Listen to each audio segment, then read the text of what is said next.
So Chelsea have now lost 6 Premier League games in a row. Another defeat here at home, 3-1 to Nottingham Forest. And I have to say that was just as bad of a performance as the Brighton game from a Chelsea perspective. And it seems to me that nothing's really changed. I mean, it works out that the Cup semi-final was our first game without Rosigne, and then you think we do play well in that. The team seems to be up for that, up for the occasion. You know, at least anyway, got to the Cup final, did very well on that day, did a lot of things well under him as a manager. And you're thinking, well, maybe that's what needed to happen. Maybe Rosigne being sacked was necessary. Things turned stale in the squad. There's a split in the camp. It can happen, and it can happen as a manager bounce. Like when the manager goes, it can work in the team's favour. But to be honest, that was just as bad. Like literally no difference from the Chelsea we've been seeing for months. You know, the last 5 league games we've conceded 3 goals in. We managed to get a goal after over 9 hours of football without a goal being scored in the league. So 6 games, it is our worst ever run. So officially, statistically, it's the worst ever Chelsea team in theory. You see, the last 6 league games in a row we've lost. We've not won a league game since March. It's been 2 months now since we won a league game. Up till today, it was also 2 months since we scored a goal in the Premier League. If you take the cup wins out of the equation, that's 2 months. 2 months, you know, without a win, without a goal, and it's just not getting any better at all. The amount of goals we're conceding as well. And today it was just from minute one. I thought that, you know, there's a bit of a better atmosphere today. I thought, okay, there's a bit of hope now. We've got cup finals to look forward to. You know, can we still get in that top 6? Can we still do something this season? But no. Well, I have no doubt we're finishing the bottom half now. I'm honestly not sure we'll get another point anywhere this season. To be honest, got to go away to Liverpool, away to Sunderland. Spurs at home, fighting for their life, much improved this weekend, which we'll talk about in another video. But seriously, I just don't know where we go from here. The manager situation's all a bit up in the air as well. We're not really sure who's coming in. There's a massive long list of candidates. We know Xabi Alonso seems keen on the role. He's been linked with it this week. He's come right up amongst the favourites this week. We know Areola is still there or thereabouts. We know Lampard is up there. Marco Silva's been mentioned as well. Felipe Luis. You know, these are some of the names that are being talked about, but I just don't know. I just can't see how this is an attractive project at the moment. The fact that we're so limited on who we can and can't sign because of the restrictions with the Blue Co have put us under. We're also so limited, so that means we can't sign. We basically can't sign experienced players, which is the one thing we desperately need more than anything, is experienced centre backs and a proper goalkeeper. But no, I mean, not many changes today to the 11. Forest, they made 7 as well. I'm taking nothing away from them because what a run they're on. 10 games unbeaten, such a strong performance again today as well. Pereira's doing brilliant things with his team. He's got them scoring the goals, which they just couldn't do at one stage this season. He's got them free scoring. They're just playing so well. And they'll no doubt be safe now. 6 points clear of the drop zone with 3 games to go.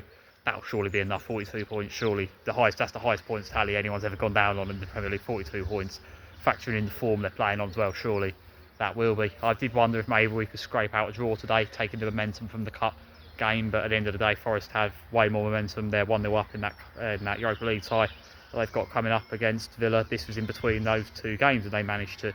You wouldn't have thought. They made 7 changes, enforced changes to the team today as well.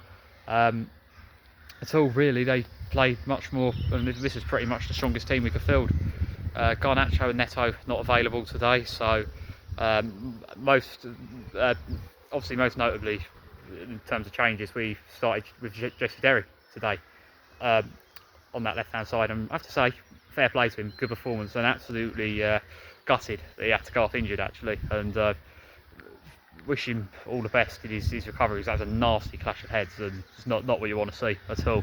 Really unfortunate as well to come on, make his first Premier League start, and make his first proper start for Chelsea, and actually play quite well as well. I thought was one of the only players that shown anything going forward and shown any positivity. So really unfortunate, and that he had to go off with that horrible injury as well. And in the second half, didn't look as severe, but Sanchez also going down injury with a head injury. I mean, just sums it up really. Everything that could have possibly have gone wrong did go wrong. One of the most miserable Chelsea games I've ever watched.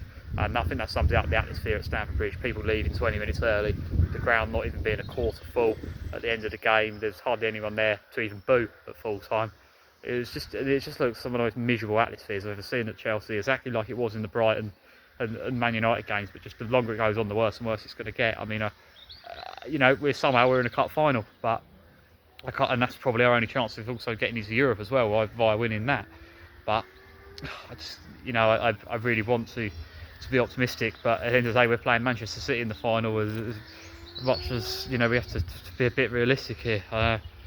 I mean, I just don't know. I just don't know what we're going to do. It's just one of the most horrible games I've ever seen, like I said. And from minute one, it just went wrong, really. They scored so early on.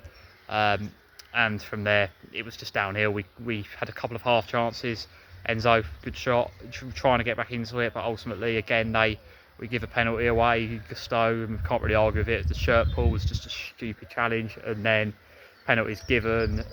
Jesus scores the penalty. And Sanchez as well, actually, if he had stood still, could have got it, but no, he goes the wrong way.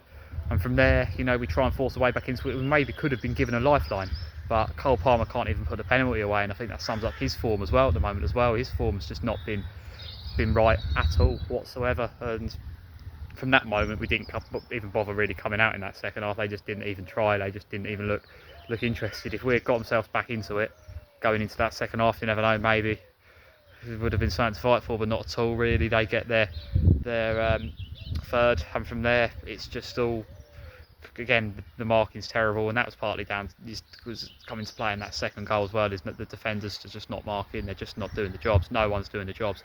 You've got multiple players not marking anyone, keep getting caught out, you know, in these positions for weeks now, and completely completely left unmarked. And then Gusto, that's, you know, ends up making that foul as well, and then it's just a complete absolute shambles, and it's just an absolute crisis at the moment with us. And it's the fact that, you know, the players we are linked with over the summer aren't even experienced players that I think are the type of players we actually need, the proven quality we need to drag us out of this hole. It's really worrying times. You know, Forest are 16th, but they're only 6 points behind us at this stage. So that shows you how tight the Premier League is this season. That shows you how 9th is actually maybe a bit of a generous, because where we currently are is maybe a generous position to us. If Everton could get a win, you know, it would be difficult. If they could get a win over Man City, we would fall down even lower tonight as well. So very worrying times, and very worrying performance as well. And briefly, I will touch on it because it does deserve a mention in that stoppage time.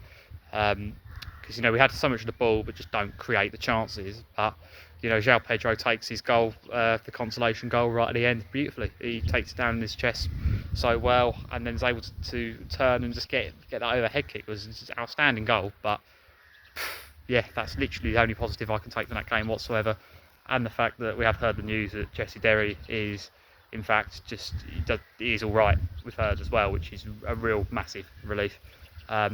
Gibbs White obviously went off injured with the second head injury, in the second clash of heads in that second half as well, which is unfortunate for him. That means he could miss the Aston Villa clash midweek. They'll be wishing they just left him on the bench, to be honest, considering that it was working and they didn't really need to bring him on. But very easy win for Forest, one of the easiest they'll have all season.